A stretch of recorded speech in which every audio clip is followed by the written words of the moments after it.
జై శ్రీరామ్. అందరికీ నమస్కారం. వెల్కమ్ టు న్యూస్ అఖండ. నేను మీ కస్తూరి శ్రీధర్. మిత్రులారా, మన దేశంలో పరిస్థితులన్నీ కూడా వేగంగా మారిపోతున్నాయి.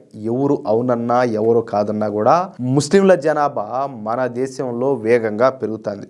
వేగంగా పెరిగినా పర్వాలేదు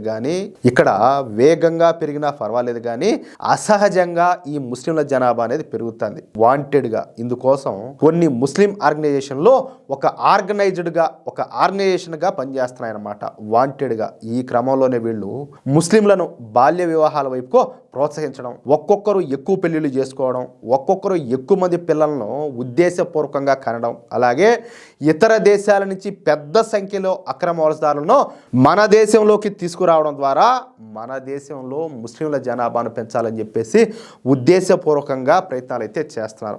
ఎలాగైనా సరే మన దేశాన్ని 2047 నాటికి, అంటే 1947లో మన స్వాతంత్రం వచ్చింది, 2047 అంటే కనీసం 100 సంవత్సరాలు స్వాతంత్రాన్ని నిలబెట్టుకునే శక్తి కూడా హిందువులకు లేదా? అంటే వీళ్ళ ఉద్దేశం ప్రకారమా? అంతే కదా. 2047 నాటికి ఈ దేశాన్ని ఒక ముస్లిం మత ఛాందస దేశంగా తయారు చేయాలనేది ఈ జిహాదీ ఆర్గనైజేషన్ల యొక్క లక్ష్యం అనమాట.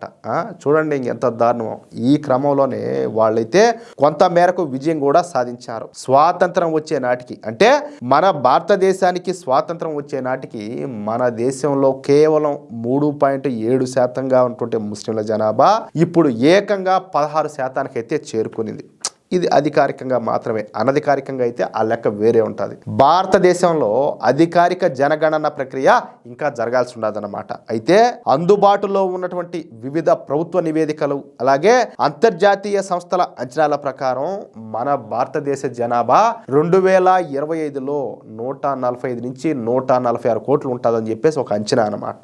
ఎంత? 145 కోట్ల నుంచి 146 కోట్ల వరకు. ఇందులో హిందువులు సుమారుగా ఒక 100 కోట్లు, అంటే ఒక 77% వరకు ఉంటారన్నమాట. వీళ్ళలో పైకి క్రిస్టియన్లమని చెప్పుకుంటా సర్టిఫికెట్లలో హిందువుల పేర్లు చెప్పుకొని మన రిజర్వేషన్లు దొబ్బి తినే వాళ్ళ సంఖ్య ఒక 20 కోట్ల వరకు ఉంటుంది. మీరు కూడా చూస్తూనే ఉంటారు కదా, చాలా మంది మతం మారిపోతారు. ఈ సర్టిఫికెట్లో మాత్రం ఈ ఎస్సీనో ఎస్టీనో లేకపోతే బీసీనో ఇంకోటి ఏదో ఒకటి ఉంటుంది. వాళ్ళు మాత్రం ఈ క్రైస్తవ్యాన్ని స్వీకరించి దాన్ని అయితే ఫాలో అవుతూ ఉంటారు. ఈ మొత్తం ఏవైతే ఈ పథకాలు కావచ్చు, ఆ లబ్ధి మొత్తం అంతా కూడా పొందేదంతా కూడా అడదారిలో పొందుతూ ఉంటారు. అట్లా అనమాట. ఇక ముస్లింలు ఈ సుమారుగా 21 కోట్ల పై మాటే, అంటే సుమారుగా 15% పైగా ముస్లింలు ఉండొచ్చు అని చెప్పేసి అంచనా అనమాట. ఇక్కడ నేనేం చెప్పినా, మన దేశ విభజన టైంలో మన స్వాతంత్రం వచ్చినప్పుడు ఒక 3% చిల్లర అనుకో. ఇప్పుడు అధికారికంగా తీసుకునే కూడా ఒక లెక్క ప్రకారం, ఒక అంచనా ప్రకారం 15 కోట్లు, అంటే 12% పెరిగింది. అర్థమవుతుందా? ఇప్పుడు పాకిస్తాన్లో వచ్చేసి మన దేశ విభజన జరిగినప్పుడు మన హిందువుల జనాభా వచ్చేసి పాకిస్తాన్లో 30% ఉన్నింది. అలాంటిది ఈరోజు 2%కో 1%కో పడిపోయింది. 30 ఎక్కడ, 30% ఏడా, 1% ఏడే.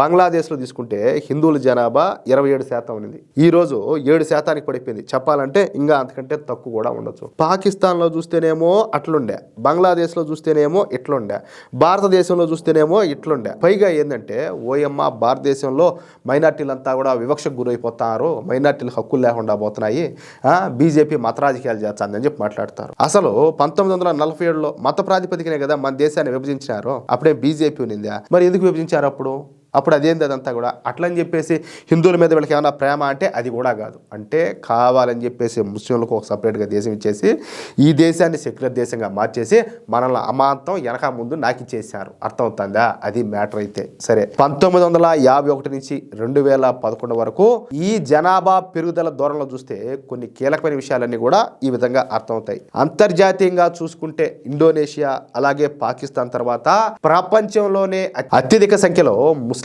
ఉన్నటువంటి దేశం మన భారతదేశం. రాష్ట్రాలు, కేంద్రపాలిత ప్రాంతాల వారీగా చూసుకుంటే లక్షద్వీప్లో, ఇప్పుడు లక్షద్వీప్ పేరున్నారా మీరు?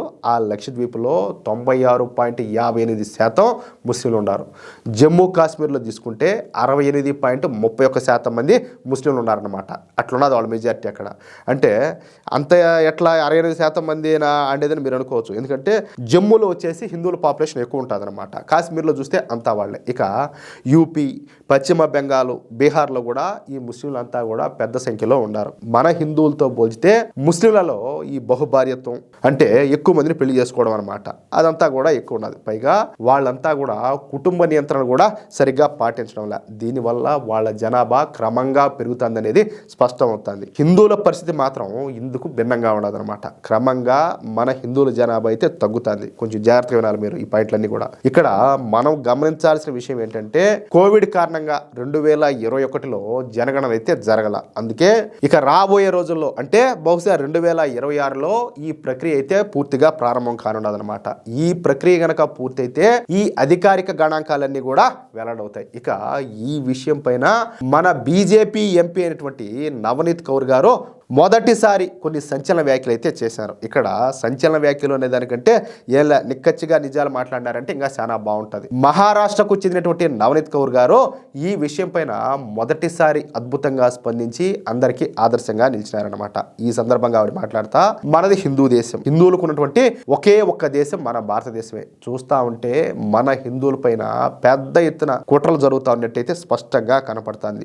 ముస్లింలంతా కూడా వాళ్ళ జనాభాను పెంచుకొని మన దేశాన్ని ముస్లిం మత ఛాందసవాద దేశంగా తయారు చేయాలని చెప్పేసి చూస్తున్నారు. అందుకే చెప్తున్నా, ఒక్కొక్క హిందూ కుటుంబం 3 లేదా 4 పిల్లలను కనండి అంటూ నవనీత్ కౌర్ గారు కీలక వ్యాఖ్యలు చేశారు. అర్థమవుతుంది. ఇక్కడ కొంతమంది మాట్లాడచ్చు, ఆమె చెప్తుంది ఆమె ఎంపీ కదా, లేకపోతే సంపాదించింది అంతా ఉంటుందిలే, మూట పెట్టుకుంటారు, అంతా వెనక పక్క దాచి పెట్టుకుంటారు, వాళ్ళకంటే పోషించుకునే డబ్బులు ఉంటాయి, మాలాంటి వాళ్ళకి పేద సాదా మా ఎట్ట వాళ్ళకి ఎట్టొచ్చు అది డబ్బులు ఏ కంటే సరిపోయినా వాళ్ళ సాగబని లేదా వాళ్ళ చెందబని లేదా అని చెప్పి రకరకాల మాట్లాడచ్చు. ఒక మాట చెప్తున్నా, చాలా మంది అంటే నా కళ్ళతో నేను చూస్తూ ఉంటా, ఒక బిడ్డ చాలు అనుకునే వాళ్ళు చాలా మంది ఉన్నారు. ఓయమ్మ మనం సంపాదించే దాంట్లో ఏదో ఆ బిడ్డని అరువుగా చదివిపించుకొని బాగా సాక్కుని ఇద్దరికి ముగ్గురికి 4 పెట్టేది ఏదో ఆ బిడ్డని ఇంకా అపురూపంగా పెంచుకున్నాము, మంచి మంచి స్కూల్స్లో చదివిద్దాము, వాళ్ళకి మంచి లైఫ్ ఇద్దాం, మంచి ఫ్యూచర్ ఇద్దాము, వాళ్ళని విదేశాలకు పంపించి చదివిద్దాము, లేకపోతే అట్ట చేద్దాం ఇట్ట చేద్దాం, వాళ్ళకి బాగా ఆస్తులు ఏర్పాటు చేద్దాము, ఎందుకంటే మన మెయింటెనెన్స్ తక్కువ ఉంటుంది కదా ఒకరంటే అని చెప్పేసి ఒకరితో సరిపెట్టుకునే వాళ్ళు చాలా మంది ఉన్నారు. సరే బాగానే ఉండాలి, ఇప్పుడు ఒక బిడ్డతో సరిపెట్టుకుంటారు.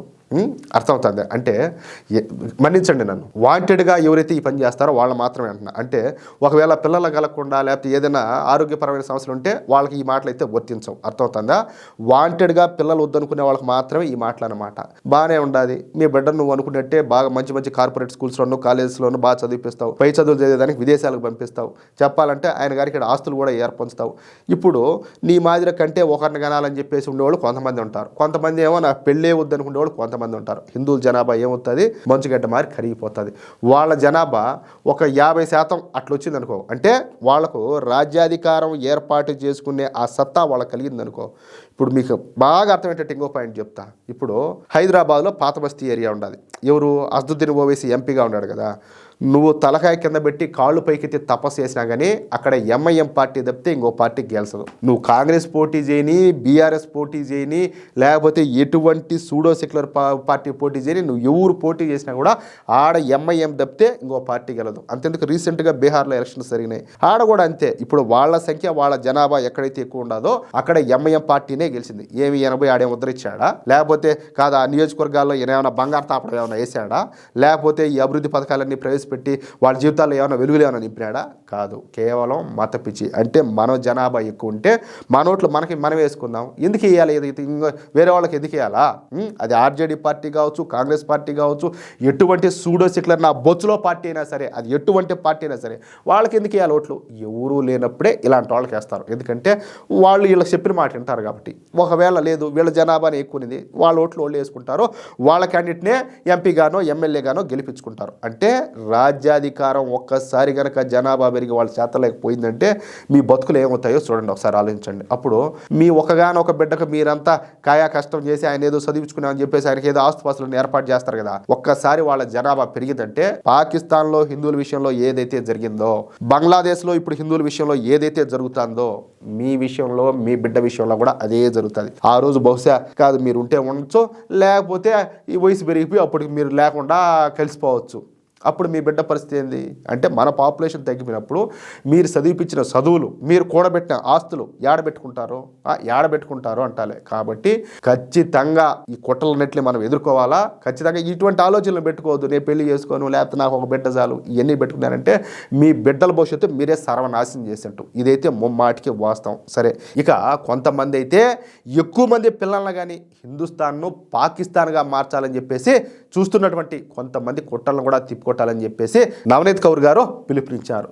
హిందువులందరికీ నేను ఒకటే విజ్ఞప్తి చేస్తున్నా. కొంతమంది బహిరంగంగానే నాకు 4 భార్యలు ఉన్నారు, 3 భార్యలు ఉన్నారు, 19 మంది పిల్లలు ఉన్నారని చెప్తారు. మనం కూడా కనీసం 3 లేదా 4 పిల్లలకైతే జన్మనివ్వాలి. ఆయన ఎవరు అలాంటి మాటలు మాట్లాడే వాళ్ళు ఎవరైతే ఉన్నారో ఆయన మౌలానానో లేకపోతే ఇంకెవరో నాకు తెలియదు, కానీ అతడు మాత్రం నాకు 4 భార్యలు ఉన్నారు, 19 మంది పిల్లలు ఉన్నారని చెప్పినాడు. ఏంటంటే మాకు ఇది ఒక గైడ్లైన్స్ ఇచ్చారని కూడా అతను చెప్తున్నాడు. కాబట్టి వాళ్ళు అధిక సంఖ్యలో పిల్లల్ని కని హిందుస్థాన్ను ఒక పాకిస్తాన్గా మార్చాలని చూస్తున్నారు. ఇలాంటి సమయంలో మరి మనం ఎందుకు ఒకే పిల్లాడికే పరిమితం అవ్వాలా? అంతేనా కాదా? మనం కూడా 3 లేదా 4 పిల్లలను కనాలా. ఎందుకంటే ఇది మతపరమైనటువంటి విషయం కాదు, రాజకీయ వ్యూహంలో ఒక భాగం. తద్వారా ఏంటంటే మన దేశంలో డెమోగ్రఫీను చేంజ్ చేయాలని చెప్పేసి వాళ్ళంతా కూడా భావిస్తారు. అప్పుడు మన దేశంలో హిందువు అనేవాడు మిగలకుండా పోతారంటూ నవనీత్ కౌర్ గారు మొద్దు నిద్రలో ఉన్నటువంటి మన హిందువులందరికీ మెలకు వచ్చే విధంగా ఇలాంటి కీలక వ్యాఖ్యలన్నీ కూడా చేశారు. హిందువులకు జరుగుతున్నటువంటి పరిణామాలపైన అవగాహన కల్పించే విధంగా మాట్లాడినారు. మంచి మాటే కదా. అందుకే మన నవనీత్ కౌర్ గారికి మన న్యూస్ అఖండ తరపున హ్యాట్స్ ఆఫ్ చెప్తున్నా. కాదు, ఆలోచించుకుంటా ఉంటే మీ కర్మయా, మీ కర్మ, దానికి ఎవరు ఏం చేయలేరు. ఈరోజు పాకిస్తాన్లో పరిస్థితి ఏంది, బంగ్లాదేశ్లో పరిస్థితి ఏంది. కొంతమంది ఉన్నారు గోధీ మీడియా అంధభక్తులు అట్ట ఒరే బోసడికే కాదురా, నువ్వు అంత పత్తిత్తువా, నువ్వు సెక్యులర్ అని చెప్పుకుంటారు. లంబడి కొడక నువ్వు సెక్యులర్ సెక్యులర్ అనువా, నీ దమ్ముంటే నీకు పోయి కాశ్మీర్లో బతుకుపో, కొన్ని రోజులు ఉండిరా పో, లేకపోతే పశ్చిమ బెంగాల్ పో, అర్థమవుతుందా, లేకపోతే కేరళకు పో, అక్కడ హిందువులు ఏ విధమైనటువంటి సమస్యలు ఎదుర్కొంటున్నారో నీకు అర్థమవుతుంది. అప్పుడు మోడీ విలువ నీకు తెలుస్తుంది, భారతీయ జనతా పార్టీ విలువ నీకు తెలుస్తుంది, హిందువుల విలువ ఏంటో నీకు తెలుస్తుంది. అసలు హిందువులు ఈ దేశంలో ఏ విధంగా బతుకుతారో వాళ్ళు మైనార్టీలుగా ఉండే కాడని చెప్పేసి అప్పుడు నీకు కళ్ళు తెరుచుకుంటే అట్ట జ్ఞానోదయం అదేదో అంటారు, జ్ఞానదంతం అని చెప్పేసి అప్పుడు పనిచేస్తుంది, నీకు జ్ఞానోదయం అవుతుంది. అర్థమవుతుందా? ఏంది ఇదంతా కూడా? నేను చెప్పా కదా, ఓయమ్మ మైనార్టీలు అంతా ఇట్లా ఉన్నారు, మాకు ఈ దేశంలో స్వేచ్ఛ లేదని చెప్పేసి కొంతమంది మాట్లాడుతారు. ఎవరు వాళ్ళంతా కూడా జిహాదీ బ్యాచ్లు, ఆడవాళ్ళు కావచ్చు, మగవాళ్ళు కావచ్చు. కానీ మన దేశంలో మైనార్టీల్లో సిక్కులు ఉన్నారు, జైనులు ఉన్నారు. ఇప్పుడు అంతెందుకు జైనులు మాట తీసుకుందాం. జైనులు ఎప్పుడైనా కూడా ఒక స్టేట్మెంట్ అయినా ఇచ్చారా?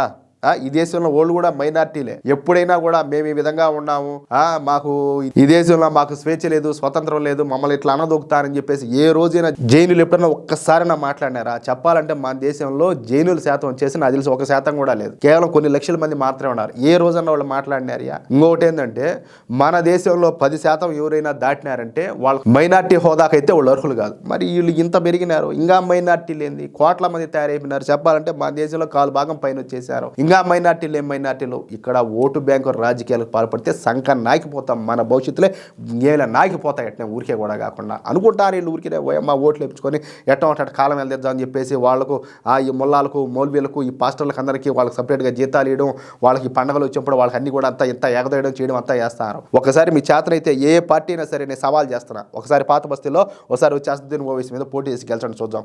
కనీసం డిపాజిట్లు తెచ్చుకొని చూద్దాం. మీకు ఎవరు నోట్లు వేస్తారేమో బెయిరు. ఇంకన్నా మీకు తెలివి రాకపోతే ఎందుకులే, ఇంక మీ కర్మ మీదే. అది విషయం అయితే.